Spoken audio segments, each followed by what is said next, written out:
was a well played game for the most part, I think overall, and man, what quality pitching there was going on for sure. So a fun game and a fun environment. Yeah, and I'm going to talk to you a little bit because you have to leave here in exactly 1 minute. So, what is the significance of that doubleheader as we look to the future? Well, kind of as I was saying, with the state tournament only having 8 teams this year, kind of back to like old school.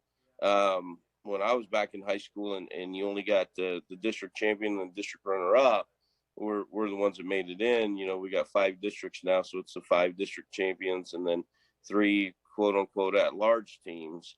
So yeah, you kind of it's like college baseball where you want to win the conference tournament in college baseball because that guarantees you getting to an NCAA regional. And if you can win your district, then you don't have to sweat it on that Saturday night, sitting around to find out if you're in or not. So that this puts us in really good position. We unfortunately dropped a game to Piedra Vista a week ago, a little over a week ago. So now being able to get those wins on Saturday, kind of gives maybe a little bit of a leg up right now in terms of district standings. But a lot of baseball to get to be played, and we got another tough one this weekend going up to Farmington. What did you think of the Matadors and the way they played you on Saturday?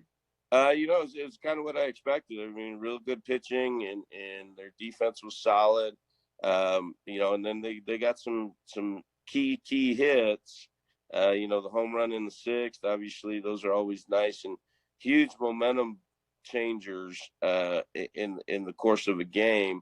But I knew it was going to be a tough day, and fortunately, we were able to scratch a couple runs across the board and come out with a couple of victories. So, but a very quality team. I think everybody has talked a lot about Sandia, and rightfully so, just how much of a quality club they have over there. And yeah, so it was nice to be able to get out of there with those victories and kind of set ourselves up in pretty good shape for the stretch run. Chris, what did you think of Coach Pineda's team? Well, I thought that was they're always usually the one of the top 1-2 teams in the state, and I think they're right now my favorite. And so we just we're trying to figure out how to beat those guys. It's really hard because they have a really good lineup 1 through 9. Just that was what struck me about them when I saw them earlier this year was just really disciplined, tough hitters, and they don't strike out. They put the ball in play, make you work. Regardless of the talent that he has, just very well coached and a well-run team. And you can't beat a team like that making any kind of mistakes. You got to play pretty clean, and we just made enough mistakes to let a few extra runs go by. And Chris, how about the atmosphere at your field on Saturday? I've never seen better. Yeah, I mean, I wish we'd play Gerard and La Cueva every time. I mean, that's fun. Like that's fun when you got a crowd like that and playing the best team we've faced all year. I mean, we want to do that as much as possible. And you got probably a few handful of games each season where you get a crowd like that, and just try to tell them enjoy this, guys. I mean, some colleges don't even have that many people show up to their games, so it was just an honor that we could play, that we are playing. People are healthy, weather's nice, and I'm just glad that everybody got to come and watch those games. Amen. Real quick, as you look at the near future, where do you see your team in the next 2 weeks? I see us scrambling, backs against the wall. I mean, do or die games. These are must-win games now, and just like Coach Pineda said, that now we're playing for an at-large bid essentially, and so we have to win out. And now we got the first place team coming in Piedra Vista. So 2 more tough games, a tough team, a team that we have a lot of history with. That we're trying to get over that hump against them, and so I'm looking forward to practice today, just kind of reset, get the bad taste out of our mouth from Saturday. But that's part of it. That's part of failure. You know, you go through that. You got to learn, develop, grow from it, and then use it to get better. There's a lot of areas. Gerard, I'll tell you what. I know you got to get to practice, but I just wanted to congratulate you for always being in the hunt for a state title. How many state titles do your Bears have under your leadership? Well, the program's got 10. I think it's 5 since 2010 was my first year, and it's testament to the quality kids in the area and the kids that come to La Cueva High School. We're just fortunate to have some depth and some quality of kid and quality of talent to give us a chance every year. And our assistant coaches do a phenomenal job with Coach Gracie and Coach Engel have been with me off and on for, I think this is my 12th year. I think they've been with me for 8 of them. And then, the addition of Coach McGaha, when he moved to Albuquerque and we were able to get him on staff over here has been a big plus and shot in the arm. And, even going back to Coach Opperman and Coach Ming, Coach Lehman, some of the guys that we've had in the past, Coach Grubbs, an old pitching coach of ours, we've just been very fortunate to have some excellent assistant coaches and again, the quality kids and talent. And they really buy in and do what we ask and get after it. So it was good to see them having their backs against the wall in that first game and being able to come back and find a way to win that one on that first game. So very proud of them and what they've achieved so far. And hopefully we've got a long road ahead of us and more successes along the way. 2 quick things, Coach Pineda. Sure. There's a young man that throws hard. He's got the little wrinkle ball too, and he's got change up. His name is Kometz. Your thoughts on him? Yeah, I was really excited to get that challenge for our players, and and we knew what we were going to get: quality arm, good velocity, multiple pitches for strikes, and it was going to have to be a scratch and claw day, and so that was a little bit of a challenge that we put up to our guys is trying to minimize strikeouts and make them earn outs, and we struck out a little bit more than what I was hoping, but that's because of the quality of the arm. So that kid's got a bright future, and we were able to do just enough, and pitch count. Coach Eaton's got to take him out, and good thing for us. But no, that's a very quality arm, and proud of the way our guys took that challenge in terms of handling at bats. Hey, real quick, and then you can go to practice. I called up to the stadium. What's the score? And my son's there, and he tell me the score and the drama going on. So I go right to the radio. This got to be on the radio somewhere. No radio. So I'm breaking all the speed limits to get to the field. We got to get those games on the radio, Coach. Yeah, I agree. Well, Henry, if the cop pulled you over, he would have taken one look at you and say, "Oh, it's Henry T. Go on your way, sir." You probably would have gotten an escort. Yeah. Have a great day, Coach. Good luck today at practice and the rest of the way. Thank you, Henry. Coach Eaton, thank you. Hey, Coach. Good luck. Coach McGaha. Coach McGaha says hi, too. You got to put McGaha on. No, man, Henry doesn't have enough time for Mike. Thanks, guys. Appreciate it. Have a great day. Coach Pineda, a superstar in the coaching ranks, no doubt about it. Chris Eaton, let's go to you now. And Chris is always pumped up, and I'm just teasing him a few minutes ago, but man, I tell you, I got to that field and I saw the atmosphere. Coach Eaton, I got juiced up. I wanted to put the uniform on. I mean, really, I've never seen high school baseball atmosphere quite like that. And I was so frustrated trying to get the game on the radio, driving through red lights and stop signs. And I finally got there and saw the thrilling ending of the first game. But overall, that told me the quality of baseball play, not only in Albuquerque, but the state of New Mexico. it's pretty good right now, isn't it?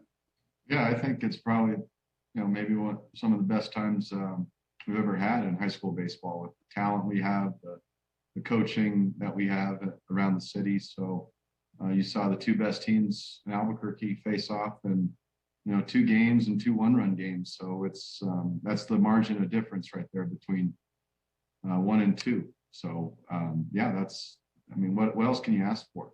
Good crowd, exciting. Um, the kids were pumped up and just controlling that heart rate and trying to just focus on just playing the game of baseball. And it's easy to get wrapped up in all the other things going on in a day like that. And I thought both teams, that was just that was an all timer for sure, Henry. That's one that'll stay for a long time. In extra innings, 8-7. You're down 8-1 in that game, and you come storming back, and everybody's on the edge of their seat. Wow, what a show!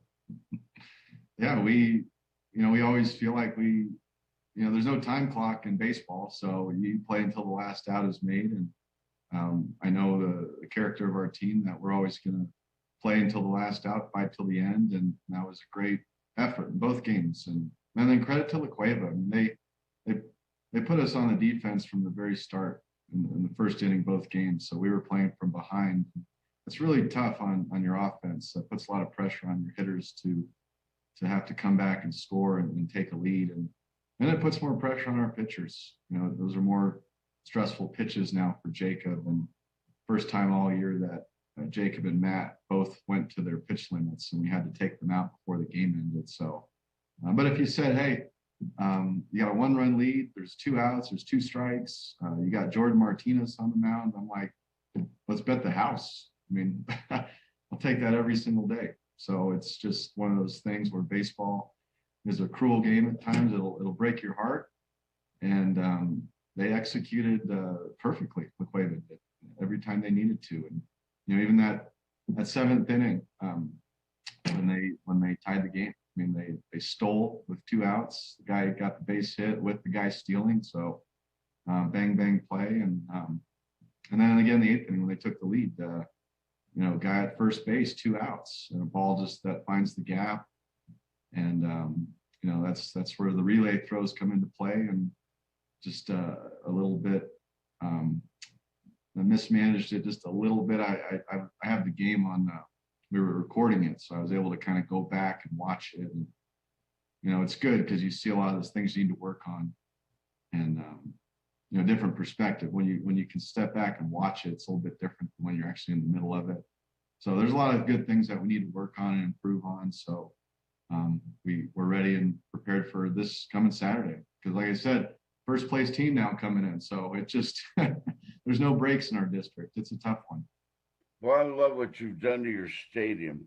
That playing surface might be the best in New Mexico. What's it like to play on that artificial turf?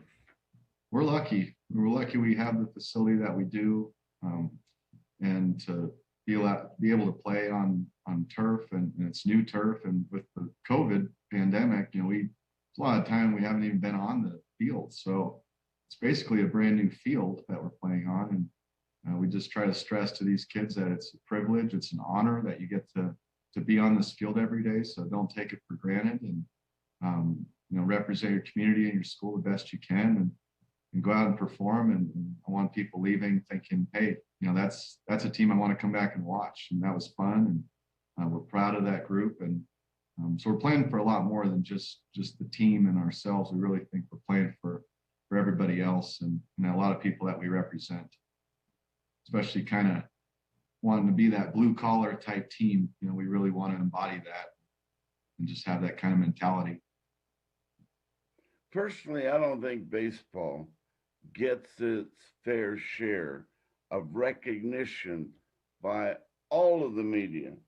Why? There's got to be a reason there, but man, there's great athletes out, and they work. You work them. Coach Pineda's team works. They're working right now. In the COVID, how have you been able to develop that quality of team?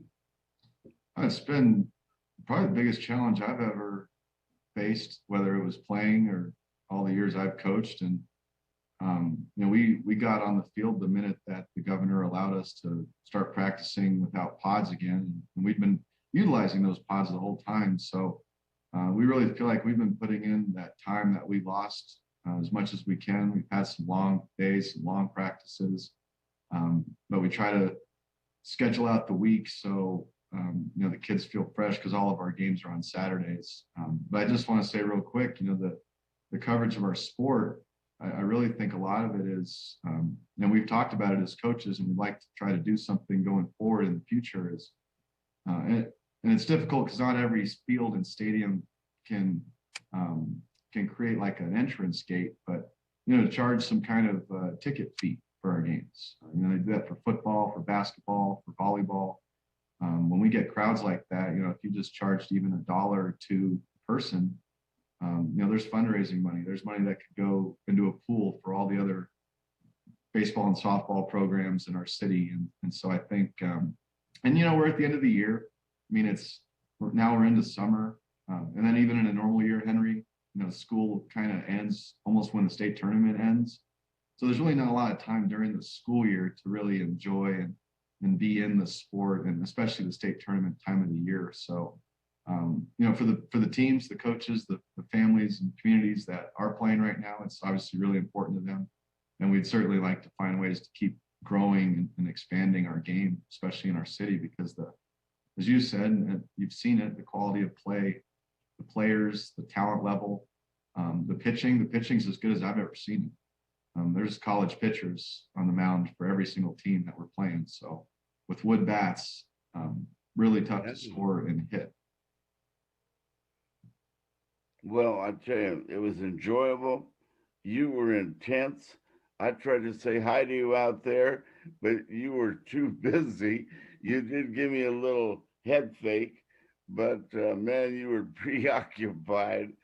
But I tell you what, your concession stand was a sellout there with cold beverages. It was about 195 degrees out there on Saturday. Yeah, we had that whole week of weather and rain, and then the skies opened up for us Saturday. That was a beautiful morning. And I finally saw you and our assistant Joe Romero. And when I saw you, I felt some good energy. I felt some good vibes, and I said, we're going to make a comeback somehow, some way. I don't know how, but we're going to. Amen. Well, you gave it a heck of a try. But I was so happy that ProView was there, and they were out there giving it their all like they do. And the rest of the state got to see it. I'm sure you've had feedback from all over the country on what they thought of your baseball team. In 2 years under your leadership, one with the COVID influence, how have you done it, Coach Eaton? Man, you've taken a bunch of rookies and groomed them and developed them into quality baseball players. And someday soon, every one of your young men will have a chance at a college scholarship, because they can field, they can hit, they can run, and they know the inside of the game. They're heady players. So you've given them a chance. But what's the way you develop a team as you have? Well, that's the goal, is to get all of our seniors to college. And we've got 5 of our 6 seniors right now committed. It's just a matter of time before our 6th one, Adrian Mata, has a college opportunity. So that's coming. But developing a team is really the core of trying to build this culture and build this program, and continue to build off of what Coach Gunther had kind of laid out as a foundation. And those 2 years, 2012 and 13, they went to the state title back-to-back years, and we have that type of group now with leadership, older guys, top pitching. So we've got all the pieces there. It's just it's a daily grind with just trying to build that cohesiveness, that chemistry, and with finally having an older group really for the first time this year, it's made a huge difference. And just the experience, you can't teach that. And these kids have been in state tournaments. They've been in big moments before. So that was another great opportunity on Saturday. And, when you put in as much time and effort as we do, and these kids individually, when they're outside of our field, I mean, they're lifting, they're hitting, they're doing all kinds of things individually to get better. And when you put that much time into it, and then you come up just short in those kind of moments, and just that's the feeling that you want to avoid. That hurts way more than the feeling of winning. I mean, that's certainly a huge high, but when you prepare and you practice, and then you put it all together, and it's just not good enough yet. My hope for this week and going forward is, it's motivating. We clearly see a lot of the things that we need to work on, so let's work on them. Let's get better at them. And then when those situations present themselves this Saturday or going forward, that we make the plays. We make the plays we need to. We get the situational hitting that 2 outs, 2 strike situations call for. And Cueva did just enough to get the runs they needed. And when we needed that, it just didn't go our way. And that's baseball sometimes. I got the feeling you didn't need to give your team a pep talk after those games. They knew what happened. They knew what they have to work on now. They were disappointed if they did not get a base hit when guys were on base. Whatever the mistake that was made, and there were very few in that game, you're very close to where you want to be. How close? Feels like a coin flip, Henry. And that's what the first game felt like. Literally could have gone either way. Like I said, we had 2 outs, 2 different batters to win the game. And we had a great pitcher on the mound. And that's all you can ask for. I'll take that situation every single time. And just to kind of, not get over the hill, especially against the Cueva. I mean, we need to figure out a way to beat these guys someday. And that's a credit to their program and their culture. And they expect to win. Their parents expect to win and get all the calls. And it's kind of like the Yankees, the ball just kind of bounces their way sometimes. But every year we've gotten better. Every year we're getting a little bit closer. And that was such an emotional first game that to try to separate yourself from that, and you got basically 30 minutes to reset and then play another one. There was nothing that needed to be said about who we're playing or leading up to that game. We all knew and had been waiting for it for a long time. And then to drop one and then try to rebound and come back, I thought we just emotionally and mentally, that's not really something you can work on in practice, after a game like that. So to bounce back, to just kind of hang in it. And then, at the very end, we were saying during that lightning delay, I don't know how we're going to do this, but we're going to make a comeback. We're going to make some kind of comeback at some point. And then, sure enough, in the bottom of the 7th, we had the tying run at the plate. And then we had the tying run at second base with a chance to tie it and win it. And once again, 2 games, and we're playing a top team. We had 2 chances to win. And that's all you can ask for as a coach. I mean, a base knock at the end, you win the game. Yeah. And you, I said, guys, you gave the best effort you could. You played as hard as you could. And we let the chips fall where they may. And when you're facing another great team, any one mistake, it's got to be almost a clean 100% error-free game mentally too, mental errors. And I just thought there were a couple plays and things that I hadn't seen us do yet. Just kind of uncharacteristic. And part of that's probably the moment, the environment, the energy. Once again, those are learning experiences that hopefully we take and we use, and we remember that going into this Saturday, these are must-win games.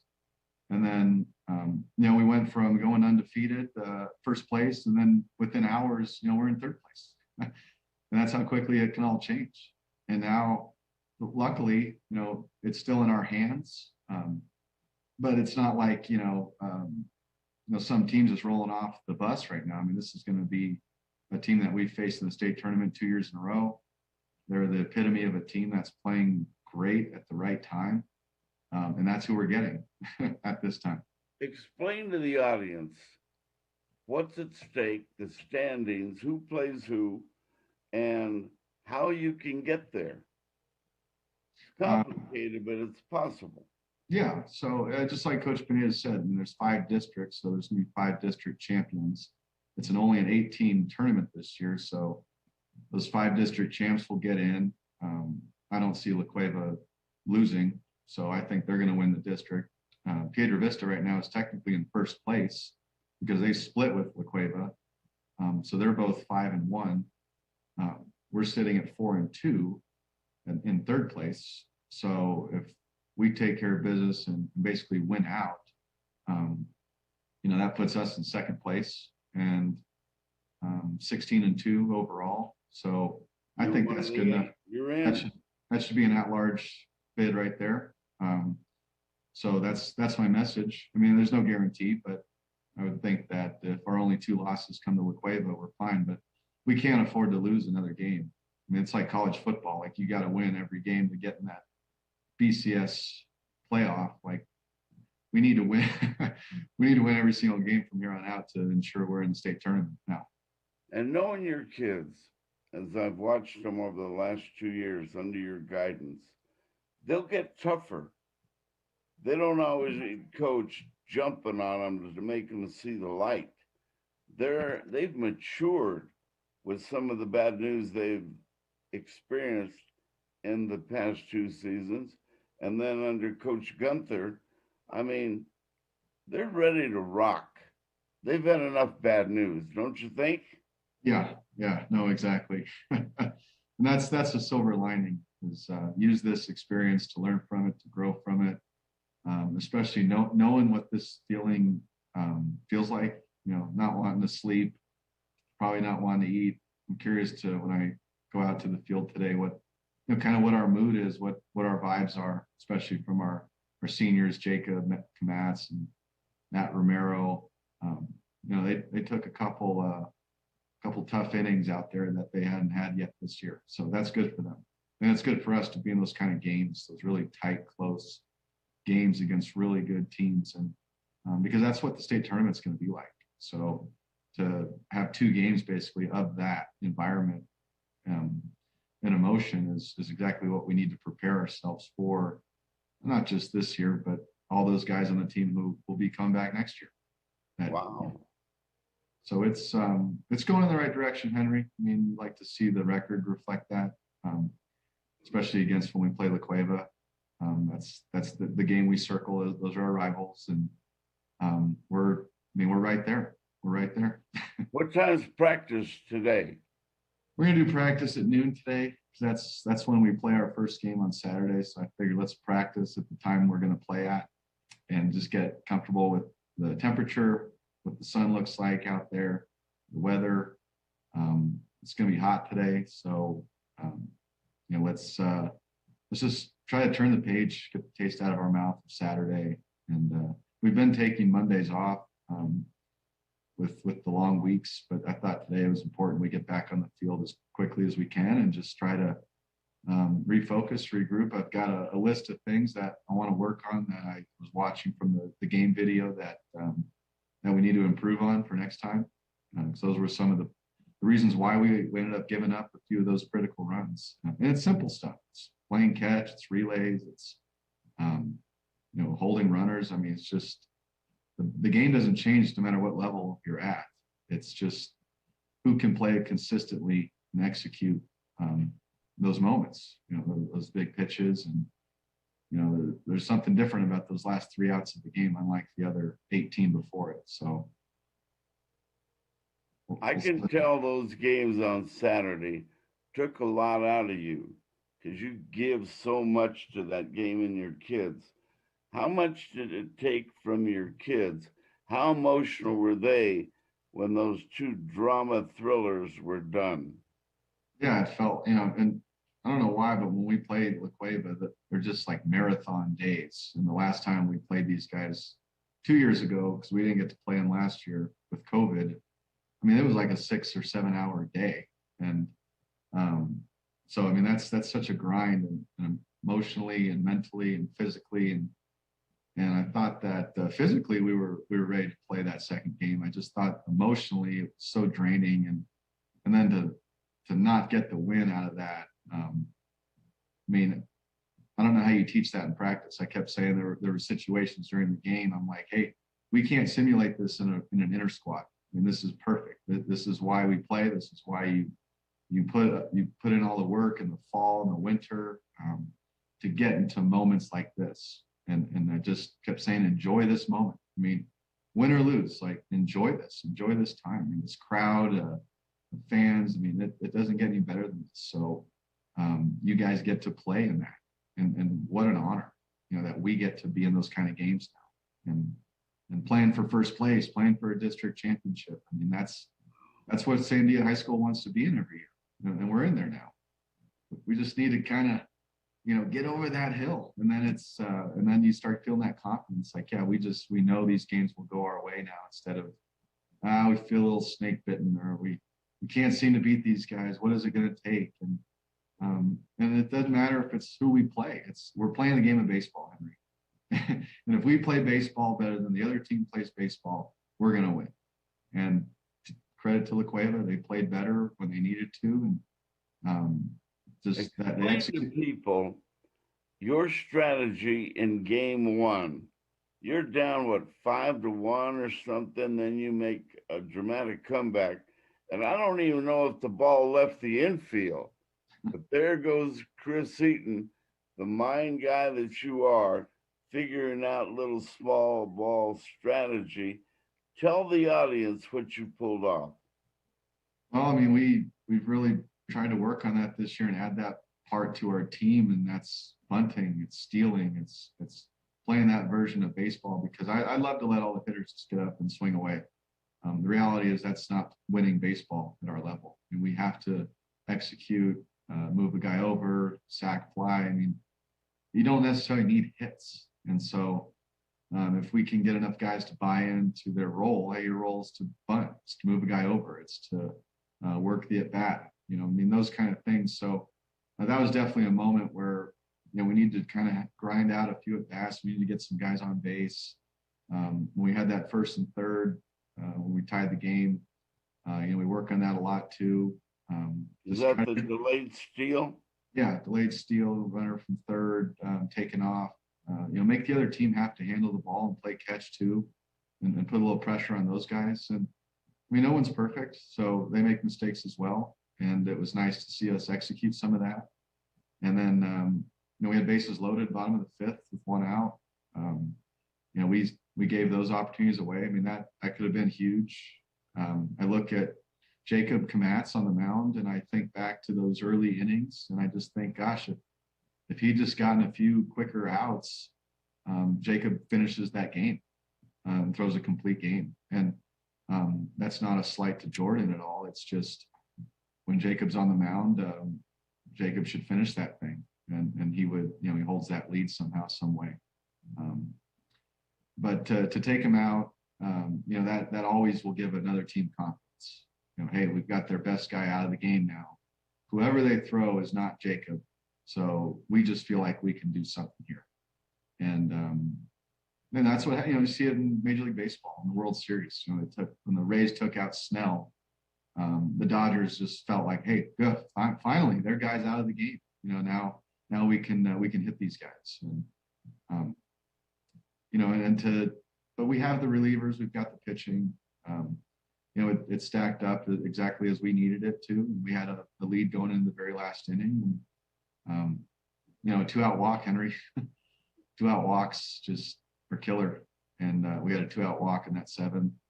And then in the 8th inning, we had 2 outs, and then they got a base hit, put a guy on. And anytime 2 outs and someone gets on, I just always start to think, God, what could happen here? I know in the game of baseball, something's going to happen. And sure enough, I mean, they stole pulled the curveball down the line. Man, it was just perfect how they executed, flawless. And those are situations that today we're going to need to try to practice, so that we know, hey, this is where the ball needs to go into. This is where the throw needs to come. So our outfielders should be able to throw out most runners at home plate, and then a good relay throw, gets both those guys at home plate. So just small things. We don't need to reinvent the wheel here. Well, I wanted to get you on today because I mean it. I wish baseball got more coverage. And over the years, it's always been kind of a similar story. But I played the game. I love the game. And I love those strategies you pulled off the other day. And I respect Coach Pineda for those 5 state titles that he has and how he got them and how hard it is to earn those state titles in the game of baseball in New Mexico. I mean, for many years, baseball was dominated by the northwest part of the state.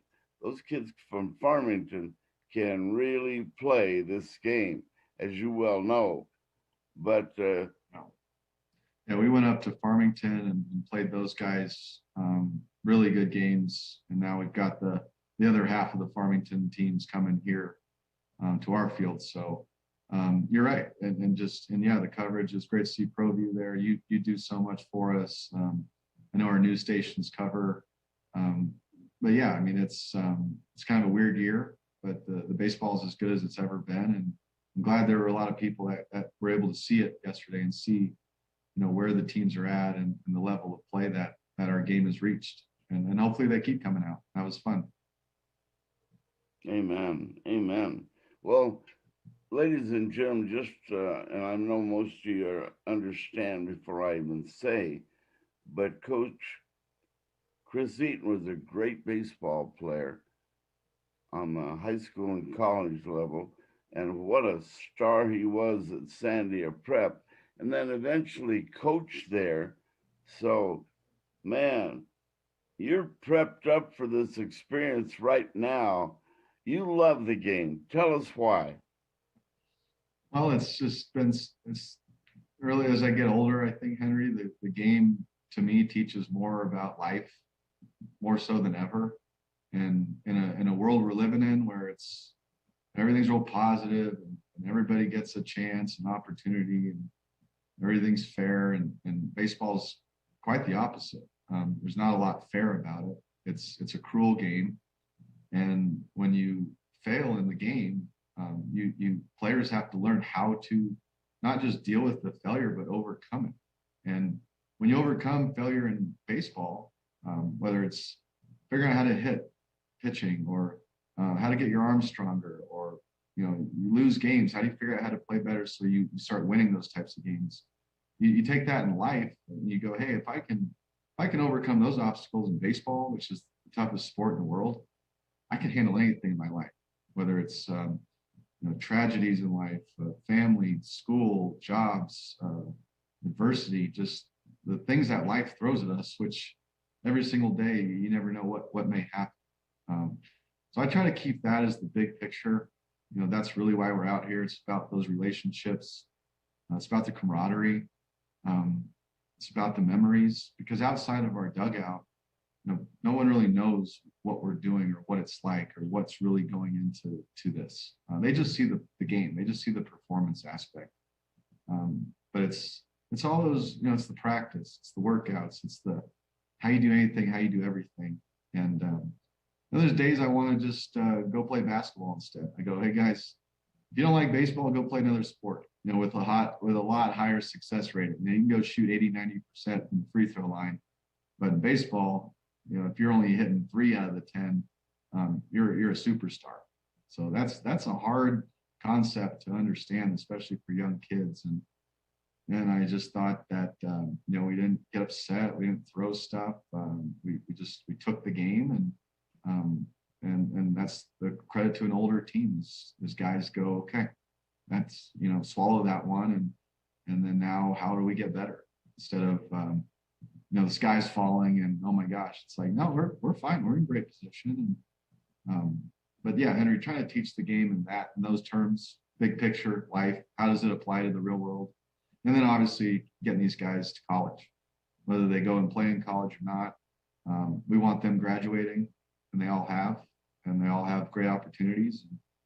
A lot of these guys have come back to visit.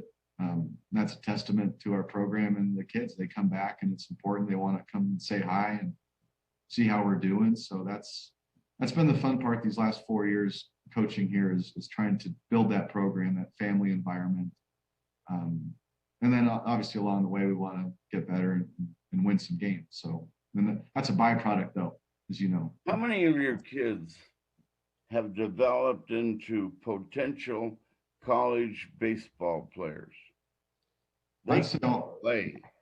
I mean, it's at the point now where if anybody plays on our varsity team, they're good enough to play in college. So we've got 16 guys on the team. I'd say all 16 are good enough to play in college. We've got 6 seniors. All 6 of them are going to have chances to play. And so we just want to keep that part of the program developed and moving forward, that, you know, all of our seniors, we're going to ensure that they have somewhere to play, an opportunity after high school, one way or another. And under your guidance, if they're not good enough athletically, you make sure they get the grades done where they'll get them an academic scholarship. Bingo. Bingo. It's a beautiful story up there. Well, especially in our state, Henry, you got that lottery scholarship. So if you got at least a 3.0, and all of our guys do, which is the first part of making the team is your grades. It opens those doors, and it allows scholarship money to flow in and basically have your school paid for. So I always try to stay in state when I'm trying to help guys with college opportunities. I feel like it makes the most sense. It's the most practical. And so when guys take care of their business in the classroom, it makes it easy for colleges to offer them packages and money to get them in, because the actual baseball money they get for scholarships is actually quite small. So using the academic money helps kids get that opportunity. And we're very fortunate to have good connections and great players that are good enough to go play at that level. And they just need an opportunity. Do you have the hottest player potentially to go be a star on your roster? Yeah. That's and there's others. I mean, there's several others that I wouldn't be surprised if we see him on TV one day. But Jacob Kamat certainly is. Tell us about him. I mean, he'll be a big leaguer eventually. It's just a matter of time, whether he goes to Oregon State or he's drafted this year and forgoes school. But he's got the size, he's got the maturity, the attitude, and he's just, I mean, you look at him, he looks like he could be on a professional team right now. He's huge, and that's him getting in the weight room, getting bigger and stronger, and knowing what he needs to work on if he wants to make it to that level. And as long as he stays healthy and continues to improve, he'll be like Trevor Rogers is right now with the Marlins, and he'll have a great long career. And that's what it's become a reality to him this year. I don't think it was so much last couple of years, but now as the scouts are starting to come out more, and he's getting more phone calls and contacts from major league teams, I think that dream that he's that he's been having for a long time is going to be realized at some point soon. So we celebrate him. He gets a ton of attention here. Sometimes that takes that off of the guys that normally would be getting a lot of those accolades and that attention, but just so humble, Henry. I mean, goodness, I've never heard him talk about himself. He doesn't ever mention what he does or what he's done. He just puts his head down and works. And that's the epitome of the kind of leader I want, that blue collar floor general that just kind of steadies the ship and keeps us going in the right direction. Can we, the public, watch him again this weekend? Yes. Yeah. So he's going to throw the first game on Saturday. That's the noon start. The next Saturday is our last home games. He'll probably start, but we're going to have him on a pretty short pitch count because we're anticipating the state tournament. which would start that following Tuesday. So we're going to go from game Saturday to the state tournament Tuesday, and he's going to need to be ready to throw that first game. Wow. So that's the plan, Henry. That's how we have it stacked up from here on out. You looked beat. You looked worn out after that second game on Saturday. I didn't know what doctor to send to you, but you had a broken heart. You were exhausted from all the thinking and pressure and drama and everything you guys go through. How did you physically and mentally feel on Saturday? And where did you go to get well? Well, I kept thinking this is when we need a clubhouse with like a television, so I could just get out of here and decompress for a second. And yeah, I'm still recovering. I mean, it's been a few sleepless nights, not really wanting to eat right now. Got to figure out how to get past that, because you need to eat, you need to sleep to be healthy. And I'm sure a lot of the kids feel that way. And yeah, after that second game, I mean, I told them I just want to go into a cave for a couple days and just hibernate and decompress. And I went with Michael yesterday. We went out and just played some golf together. And your brother, former Lobo star. Yeah, Michael was in the dugout with us during the game and helped us out with a lot of things. I mean, he's another coach basically, and I'm glad he's here right now for the summer. And so I thought yesterday just to kind of get out, clear my head, just enjoy the day with him, most importantly.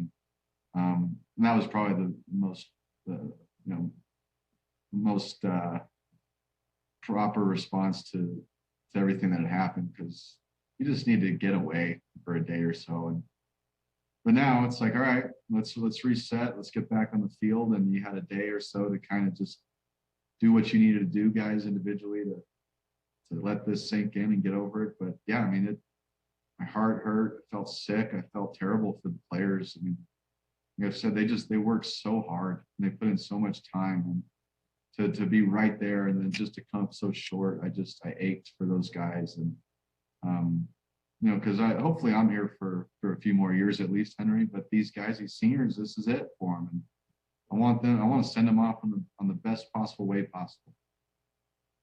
So we envy you, Coach, because we're all athletes, many of us ex-coaches, and they want to be where you are. And they would give anything to be in your shoes last Saturday, to go through all that drama, painful as it was. Man, that's where you want to be. That's where you've prepared all your life to be. And before we end this interview today, I want you to tell me how enjoyable your job is. Well, I stop a lot, whether it's during practice or in games, and I look up at that scoreboard and I see John D. Gunther Field on it. And I remind myself all the time just how grateful and lucky I am to be in the position I am, with the team we have, the facilities, the administrative support. And then I just look up, like I said, at John Gunther's name all the time, and I remind myself of him and everything that led up to me coming in here. And I just always think he's looking down on us, and he's keeping a watch over us, he's keeping us safe and healthy. And I just thank him all the time.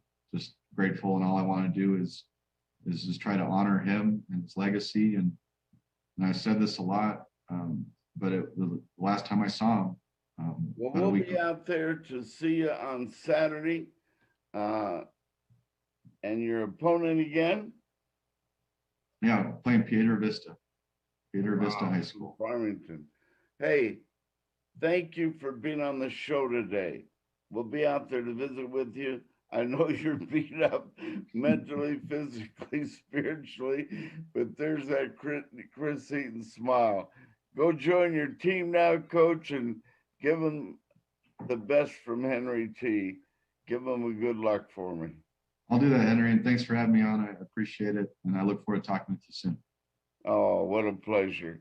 And ladies and gentlemen, here are the people that bring you the show. That's Chris Eaton, baseball coach at Sandia High School. Action Jackson Compaction. Wow. Amistoid drywall. Look at that. Yeah. Indigo Mortgage. The Canteen. Rax Lumber. Rax Building Supply, if you will. And man, these guys come to play. They come for you. And man, Tim Baca and his great water company up there, and our producer today, great guy, Jimmy Tran, and all our crew at ProView today, putting us on the radio, putting these coaches on the radio. And ProView was out there on Saturday delivering that game for you. Wow, what a show that was. Man, and I'm glad I was there. And I ran stop signs and red lights and everything just to get there. So those games have got to be covered. They've got to be covered. Hey, go have a great day. We'll see you again real soon.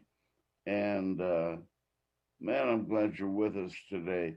Baseball, never on the air. We had them on the Henry T. Show today. Yeah, baseball tough to watch sometimes, but I enjoyed playing it, enjoyed coaching it, and today we enjoyed talking about it. Thank you for being with us today.